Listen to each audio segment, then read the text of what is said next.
শিশুকে প্রতিদিন আলু খাওয়ান। এটি অতিরিক্ত শক্তি সরবরাহ করে এবং ওজন বাড়াতে সাহায্য করে। এতে উচ্চ ক্যালোরি থাকায় শিশুর ওজন বাড়তে সাহায্য করে। তাই চিন্তা না করে বাচ্চা যদি ভাত খেতে না চায়, তার পরিমাণ আলু খাবার, দেখবেন ওজন বেড়ে যাবে। ধন্যবাদ।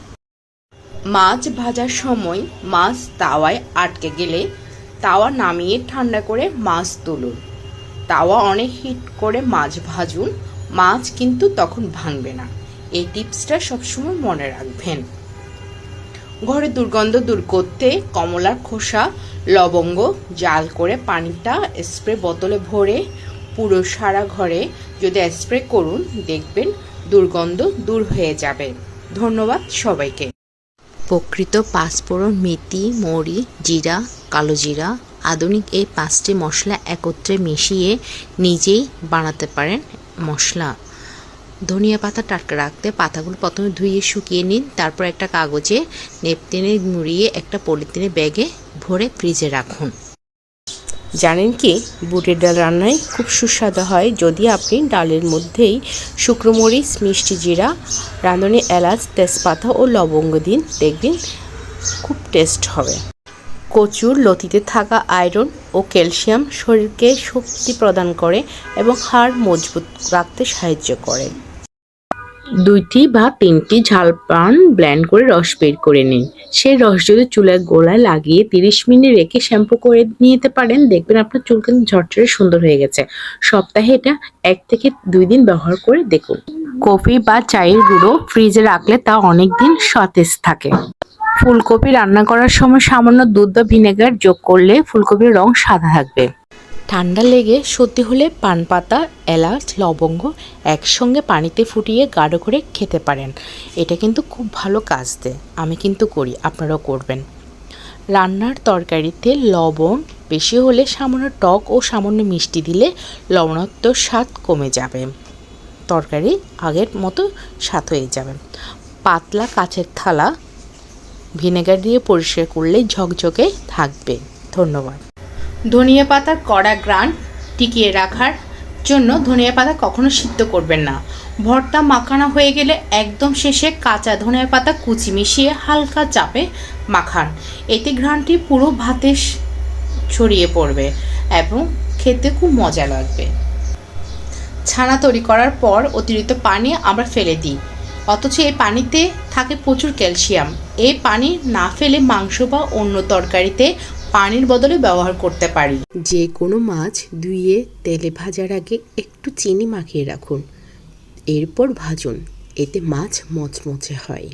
বিরিয়ানি বা পোলাও রান্না করার পর ঢাকনা খুলে একটা তেজপাতা দিয়ে ঢেকে 5 মিনিট রাখুন, এতে ভাত ঝরঝরে হবে। ক্যাপসিকাম দীর্ঘ সময় টাটকা রাখতে ফ্রিজে রাখার আগে সামান্য তেল মাখিয়ে নিন, দেখবেন অনেক দিন ক্যাপসিকাম টাটকা থাকবে। রাতে উষ্ণ গরম পানিতে লবণ মিশিয়ে পা ডুবিয়ে রাখুন, তারপর ভালো করে মুছে নারকেল তেল, পেট্রোলিয়াম জেলি বা গ্লিসারিন ও গোলাপ জল মিশিয়ে গোড়ালিতে লাগান। টক দইয়েও এমন উপাদান আছে যা ত্বক পরিষ্কার করতে সাহায্য করে। দই আধা ঘন্টা মুখে রেখে ধুয়ে ফেলুন, ত্বকের কালো ছাপ বা অন্য সমস্যা এতে দূর হবে, ত্বক ঝকঝকে হবে। দুধ ক্লিনজার হিসেবে দারুণ কাজ করে। ত্বকে কাঁচা দুধ মাখুন, ধীরে ধীরে ম্যাসেজ করে নরম কাপড় দিয়ে ধুয়ে ফেলুন, দেখবেন ত্বক কিন্তু খুব সুন্দর হয়ে যাবে। এলাচের খোসা ফেলে দেবেন না, খোসাগুলো গুঁড়ো করে চায়ের পাতায় মিশিয়ে রাখুন। এই পাতা দিয়ে চা করলে চায়ের সাথে এলাচের সুগন্ধ পাবেন। লবঙ্গ রান্নার দেওয়ার আগে ফুল ফেলে দেবেন, লবঙ্গের ফুলের অনেক সময় তরকারি তিতা হয়ে যায়। চা পাতা রাখার আগে সামান্য লেবু বা কমলার খোসা রেখে দিলে চায়ের সুগন্ধ আরও সুন্দর হয়। পাঙ্গাস মাছ ভালো করে ধুয়ে নিন, এবার মাছের টুকরো করে লবণ, হলুদ গুঁড়ো এবং লেবুর রস দিয়ে রেখে 15 থেকে 20 মিনিট রাখুন, এতে মাছের আষ্টে গন্ধ দূর হয়ে এবং স্বাদ আরও দ্বিগুণ বাড়িয়ে দেবে। বেগুন পোড়ানোর সময় বেগুনের গায়ে সরিষার তেল মাখিয়ে তাতে যদি 3 থেকে 4টা লবঙ্গ গেঁথে দিন, পোড়ানোর পর লবঙ্গের গন্ধে ভর্তার দারুণ একটা রাজকীয় ফ্লেভার আসবে। আমি কিন্তু সবসময় এই কাজটা করি, তাই আজকে আপনাদের সাথে শেয়ার করলাম। শিম ভর্তায় সর্ষের দানা শিম ভর্তা বা শিম পাতুরি করার সময় সামান্য সরিষার দানা বা কাঁচা মরিচ একসাথে বেটে মিশিয়ে নিন।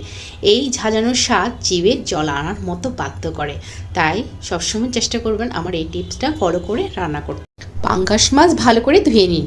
এবার মাছের টুকরোগুলোতে লবণ, হলুদের গুঁড়ো এবং লেবু রস দিয়ে রেখে 15 থেকে 20 মিনিট রাখুন। এতে মাছের আঁশড়ে গন্ধ দূর হয়ে যায় এবং স্বাদ কিন্তু দ্বিগুণ বাড়িয়ে দেয়।